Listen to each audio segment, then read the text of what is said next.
Hola, mi amigo querido. En los capítulos 2 y 7 de Daniel, Dios le mostró al profeta dos profecías con una vislumbre del futuro. En el capítulo 2 le mostró la profecía de la imagen de metales y en el capítulo 7 se usó el símbolo de las bestias.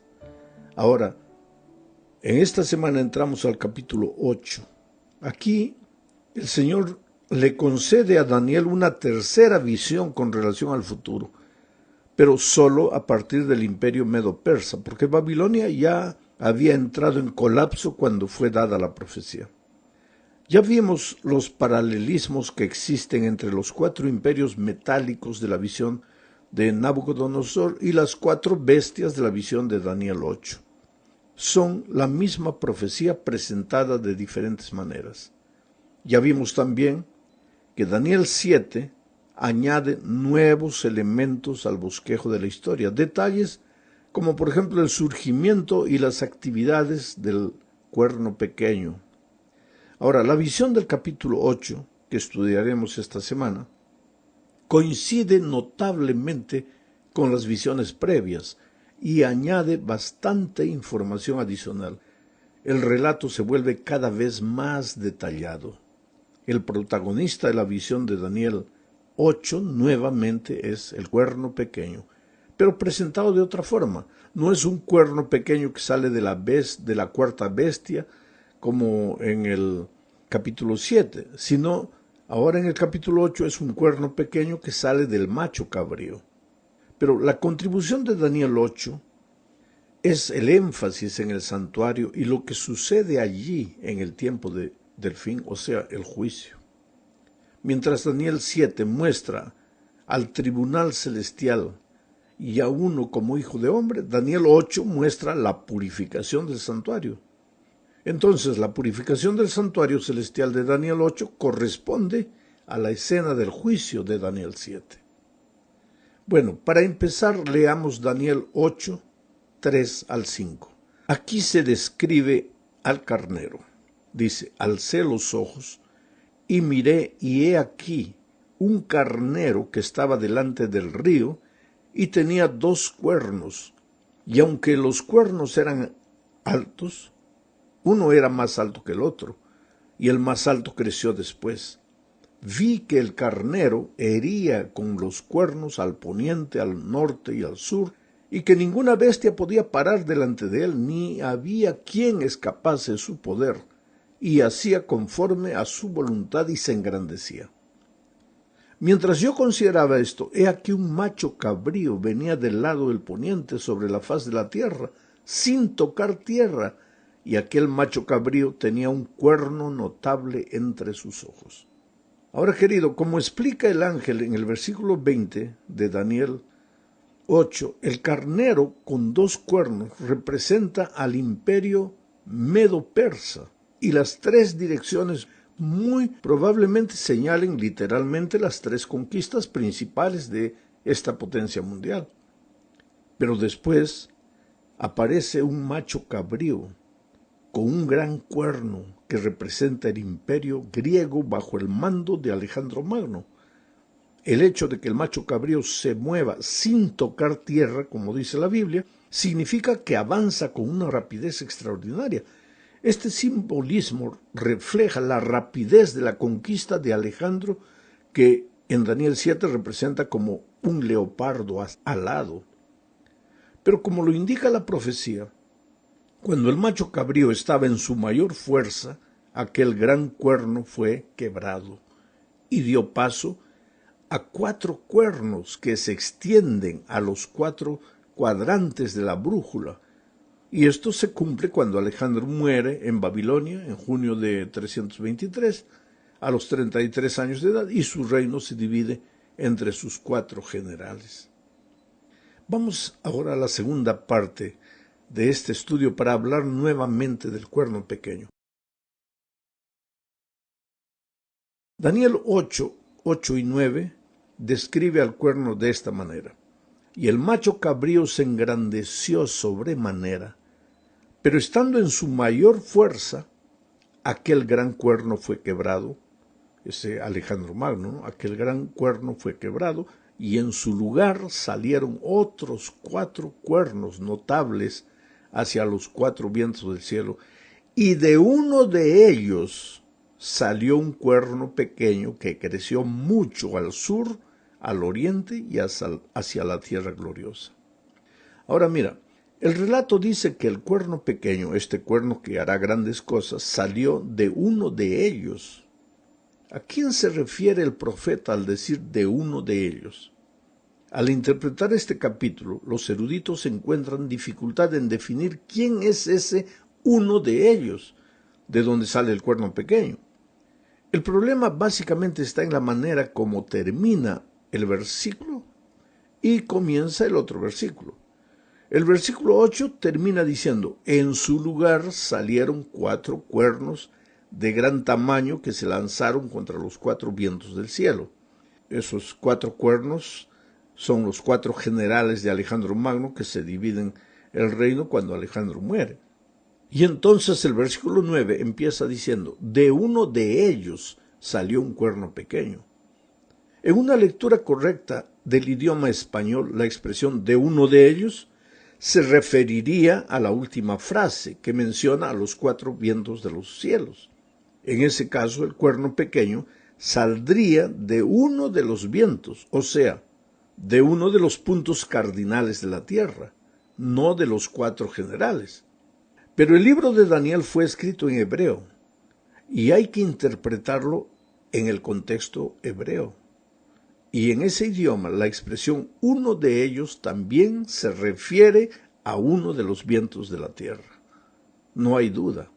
El cuerno pequeño no sale de uno de los 4 generales de Alejandro, sino de uno de los puntos cardinales de la tierra. Ahora, siguiendo el orden de los imperios presentados tanto en Daniel 2 como en Daniel 7, este cuerno pequeño simboliza a Roma, pero en 2 fases diferentes. La primera fase es la Roma imperial que derrota a Alejandro. Es una Roma que se desarrolla, que se expande en su plan horizontal de conquistas. Salió un cuerno pequeño que creció mucho hacia el sur, dice el texto, hacia el oriente y hacia la tierra gloriosa. Los ejércitos romanos pues aparecieron en el occidente cuando aún era un poder pequeño y partieron hacia el sur, conquistando Egipto el año 30 a.C. Después crecieron hacia el oriente, conquistando a Grecia, Asia Menor y Siria en el año 64 a.C. Y después se extendieron hacia la tierra gloriosa, apoderándose de los territorios de Judea y Palestina el año 63. Esta expresión, la tierra gloriosa o tierra deseable, se menciona 3 veces en las Escrituras, fuera del libro de Daniel, y en cada caso se refiere a la tierra de Israel. Bueno, Roma en su fase imperial, militar, política, fue un poder conquistador. La historia registra todas sus conquistas. Sin embargo, a diferencia de los imperios anteriores que solo deseaban conquistar la tierra en el plano horizontal, este cuerno manifiesta también ambiciones verticales, o sea, hacia arriba, ambiciones espirituales. Intenta conquistar los cielos y atraer la adoración de los seres humanos hacia él. Entra en una lucha religiosa, se levanta contra Dios y hace guerra contra los que quieren permanecer fieles al Todopoderoso. Daniel 8, 10 y 11 dice, y se engrandeció hasta el ejército del cielo, y parte del ejército y de las estrellas se echó por tierra y las pisoteó. Aún se engrandeció contra el príncipe de los ejércitos, y por él fue quitado el continuo sacrificio, y el lugar de su santuario fue echado por tierra. Esto, querido, nos lleva necesariamente a la tercera parte de este estudio.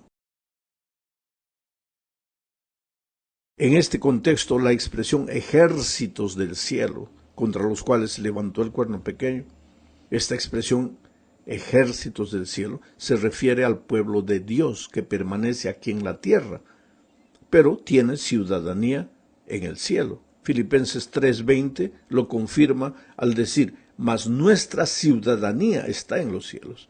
De esta manera podemos deducir sin forzar nada que los ejércitos que son perseguidos por el cuerno pequeño son los hijos obedientes de Dios en esta tierra, y las estrellas probablemente representen a sus líderes. Los emperadores romanos persiguieron a los judíos y a los cristianos. Cuando Roma destruyó Jerusalén y su templo el año 70 después de Cristo, murieron más de 1 millón de judíos. Y durante los primeros siglos de la era cristiana, los emperadores Nerón, Decio, Diocleciano asesinaron a miles de cristianos que rehusaron adorar al emperador. No hay duda de que el cuerno pequeño, en la forma de Roma política, persiguió y maltrató a los ejércitos del cielo. Pero hay una segunda característica de este cuerno. Se exaltó a sí mismo al punto de hacer guerra contra el príncipe de los ejércitos. Los versículos 9 y 10 presentaron los movimientos del cuerno pequeño sobre un plano horizontal, mientras que los versículos 11 y 12 de Daniel 8 muestran una dimensión vertical, lo que indica el cambio de actividades de la Roma política ahora para la Roma religiosa. ¿Quién es el príncipe de los ejércitos del cielo? En el libro de Josué, el comandante del ejército del Señor es un ser divino. En Josué 5:15 encontramos la siguiente declaración. Y el príncipe del ejército de Jehová respondió a Josué, quita el calzado de tus pies, porque el lugar donde estás es santo. Este príncipe del ejército de Jehová, sin duda ninguna, es aquel que es llamado el príncipe de los ejércitos de Dios en Daniel. Pero ¿de qué manera el cuerno pequeño se engrandeció contra Cristo, contra el príncipe de los cielos? Bueno, al usurpar abiertamente el ministerio de Cristo como el único mediador entre Dios y la humanidad, Roma religiosa pues se exaltó a sí mismo contra el príncipe del ejército y cumplió lo que dice 2 Tesalonicenses 2:4, que dice, el cual se opone y se levanta contra todo que se llama Dios y es objeto de culto, tanto que se sienta en el templo de Dios haciéndose pasar por Dios. Nadie puede sustituir a Cristo como mediador. Los seres humanos somos seres humanos. El pastor, el reverendo, el padre, son seres humanos. No podemos ocupar el lugar de Cristo como intermediario. Cristo, el pecador tiene que ir a Jesús directamente, sin intermediario humano. Ahora, la tercera actividad del cuerno pequeño es que quitó el continuo sacrificio y echó por tierra el lugar del santuario de Dios. ¿Cómo alguien puede quitar el sacrificio diario y echar por tierra el lugar del santuario de Dios? Bueno, al colocar la intercesión en las manos de los seres humanos, sacerdote, al establecer el uso del confesionario y al decir que en la comunión, en el servicio de comunión, se sacrifica nuevamente a Cristo, pues se ha eclipsado el ministerio celestial de Cristo, se ha manchado el santuario, se ha borrado o se intenta borrar de la mente de los seres humanos a Cristo como el único intercesor, el único intermediario. Vamos a la parte 4. En medio de los ataques del cuerno pequeño a Dios y a las enseñanzas de su palabra, aparece Daniel 8:14 que dice, hasta 2300 tardes y mañanas, luego el santuario será purificado. Quiere decir, después del devastador ataque del cuerno, se anuncia que el santuario será purificado. Bueno, para entender este mensaje debemos tener en cuenta que la purificación del santuario que se menciona en Daniel 8:14 corresponde a la escena del juicio descrita en Daniel 7:9 al 14. Y como ese juicio tiene lugar en el cielo, el juicio de Daniel 7, pues el santuario también debe estar ubicado en el cielo. Entonces, mientras Daniel 7 describe la intervención de Dios en los asuntos humanos y la forma en que Él se relaciona con los asuntos humanos desde una perspectiva judicial, Daniel 8 describe el mismo acontecimiento desde una perspectiva del santuario. El santuario terrenal se diseñó según el modelo del celestial. Ahora, ¿hay un santuario en el cielo? Pues lee la epístola a los hebreos y no hay cómo discutir que hay un santuario en los cielos y que el santuario de Israel en la tierra fue construido siguiendo el modelo de ese santuario celestial. El santuario en la tierra, el santuario de Israel, servía para ilustrar las amplias implicaciones del plan de salvación. En el santuario de Israel, todos los días los pecadores llevaban sus sacrificios al santuario y ahí recibían el perdón de sus pecados confesados, ya que en cierto sentido los pecados se transferían al santuario.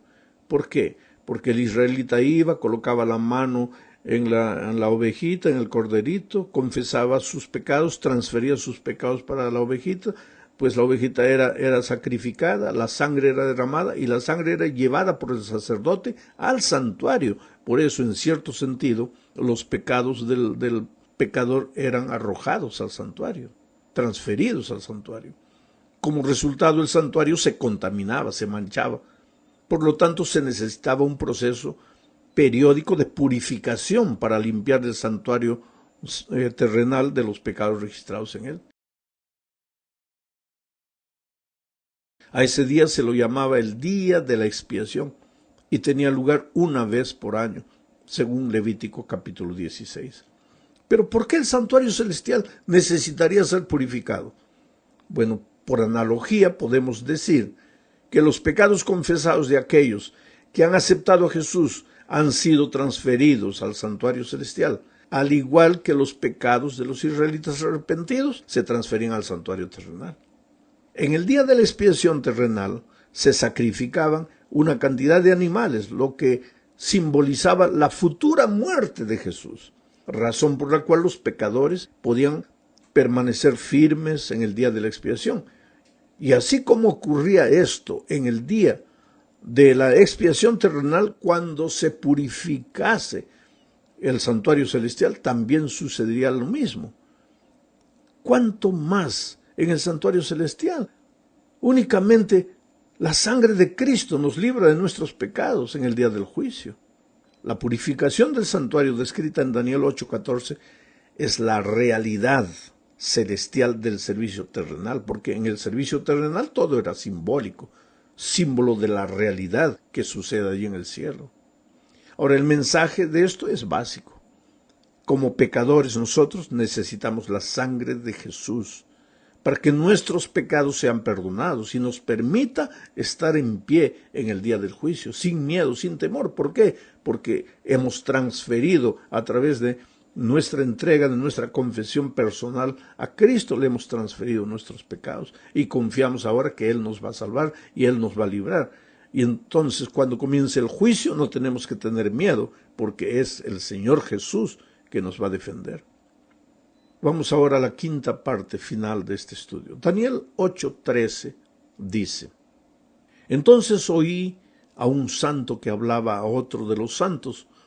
Preguntó aquel que hablaba: ¿hasta cuándo durará la visión del continuo sacrificio y la prevaricación asoladora, entregando el santuario y el ejército para ser pisoteados? O sea, la pregunta es: ¿hasta cuándo el cuerno pequeño va a atacar el santuario? ¿Hasta cuándo el cuerno pequeño va a perseguir a los hijos obedientes de Dios? ¿Hasta cuándo el cuerno pequeño va a tomar las cosas espirituales, las cosas sagradas, la palabra de Dios, la va a torcer, la va a distorcer y va a cambiar todo en la mente de los seres humanos? ¿Hasta cuándo? Bueno, ahí viene la respuesta: hasta 2300 tardes y mañanas, y el santuario será purificado. Este periodo profético debe calcularse sobre la base del principio día por año, lo que significa que las 2300 tardes y mañanas corresponden a un periodo de 2300 años. Ahora, si no fuera así, si fueran días literales, los 2300 días serían solamente un poco más de 6 años. Un tiempo completamente increíble, corto para que todos los acontecimientos de la visión hayan sucedido. Por lo tanto, debe aplicarse el principio de día por año. Daniel 9 ofrece esa información necesaria para entender esta profecía de las 2300 tardes y mañanas. Pero lo que importa, lo que importa de esta interpretación del diagrama, de cuándo empezó, cuándo terminó la profecía, lo vamos a estudiar la próxima semana al estudiar el capítulo 9. Ahora, lo que realmente importa al finalizar esto es que hay un pueblo de Dios obediente en esta tierra, que cree en el Señor Jesucristo con todo su corazón, que confía en Jesús para su salvación. Un pueblo que muchas veces será perseguido, especialmente al final de los tiempos, será perseguido y atacado por un poder religioso que no aceptará la desobediencia de estas personas a lo que este poder determina, porque este pueblo obediente será fiel únicamente al Señor Jesucristo. Hay un santuario en el cielo, Cristo es el mediador, Cristo es el sacrificio y el sacerdote al mismo tiempo. Y por más que la vida te haya golpeado, por más que hayas caído, te hayas resbalado, y muchas veces pienses que no hay perdón para ti, hay perdón para ti. Dios te ama mucho. Todos estos estudios tienen como único propósito llevarte a entender que Dios te ama, que tú eres importante, que aunque el pecado ha tocado tu vida, no todo está perdido, que hay esperanza para ti. Que Dios te bendiga ricamente.